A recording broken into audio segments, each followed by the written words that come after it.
I have a challenge for you if you are in year 13 doing A-level physics. I'm going to give you 90 seconds to do a question. It's about a ball on a string moving in circular motion. So once the timer starts, you've got 90 seconds to have a go at the question. See how much you can get done in that short amount of time. No pausing, no skipping forward. So 90 seconds, let's go.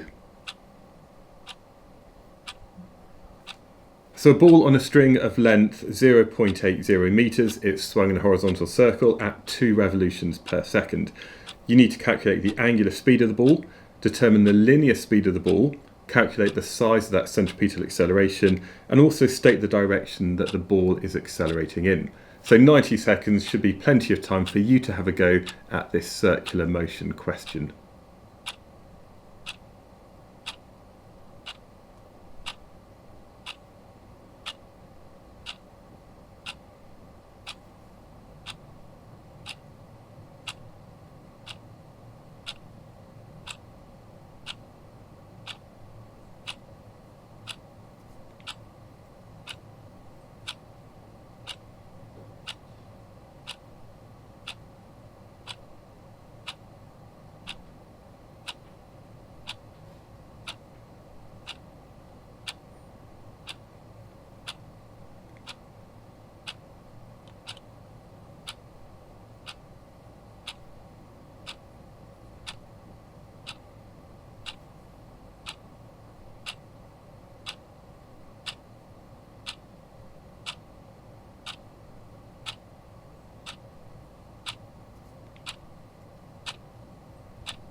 So your 90 seconds is up. How did you get on? Well, we're going to look at the answer. But first of all, I just want to explain that this is one of the questions I've just written for one of my daily workout books. The idea being that you can spend a short amount of time every single day doing a small amount of work. And the questions aren't always super tricky, but it's designed to help you retrieve that information that you might have already previously covered in lessons either recently or last year.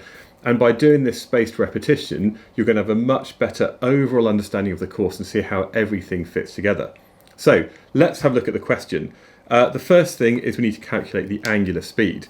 So this has the symbol omega, and basically it goes through 2 revolutions every second.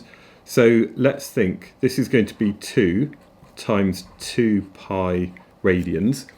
So 2 pi radians in 1 revolution, but it goes through 2 of these in a time of 1 second.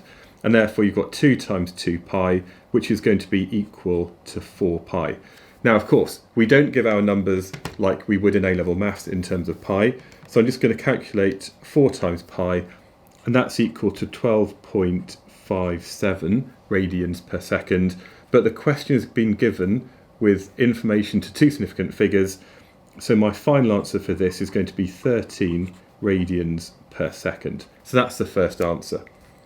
For the second one, the linear speed of the ball, this is something that you've probably covered in class by now if you're in year 13, and V is going to be equal to R omega. And this is the speed of something in terms of meters per second, how far it's actually going per second. So the radius is 0.80. I'm going to multiply that by omega, and I'm going to use this figure up here, the 12.57, which I've already got stored in my calculator. So I just multiply that by 0.8.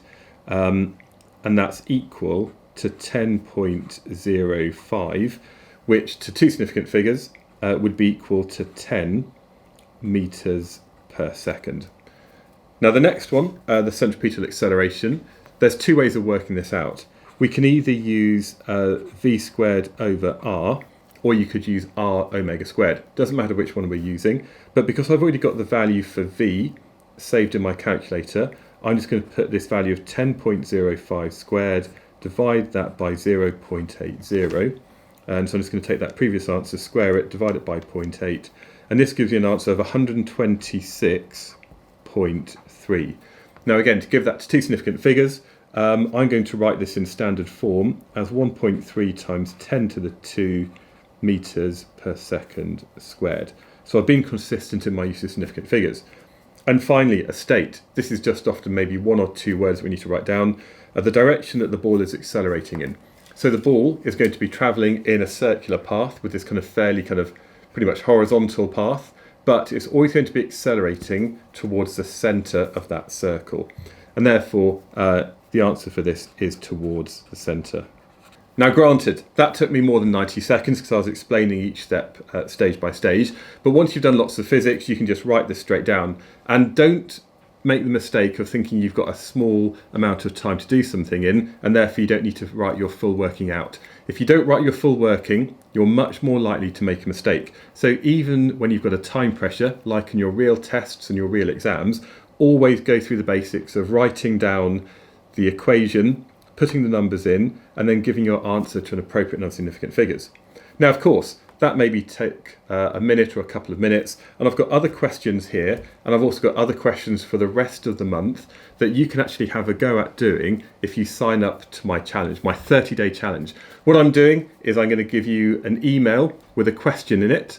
The next day, I'll reveal the answer and also give you another question for that day. Now, this might only take a couple of minutes, but it's something to get you kind of into good habits. There's no point cramming everything at the last minute. Instead, what you need to be doing is working consistently at a manageable level all the way through the year. So you don't do 10-hour days in the lead up to the exams. Instead, you could spend an extra 5 minutes just doing some physics questions every single day, and that's going to really help build your understanding and your confidence in this subject. And that means when it comes to revision, you're not learning stuff for the first time, you're just revising what you already know. So if you want to challenge yourself and hopefully do better in your A-level physics exams in the summer, I've got my 30-day challenge in November. You can sign up at any point in the month, but the idea being that you get one question a day, you have a go at it, it'll only take you a couple of minutes, and then the next day you can mark your work and have another question to have a go at. So yeah, hopefully that can be useful, and I'd love to hear how you get on in my 30-day physics challenge.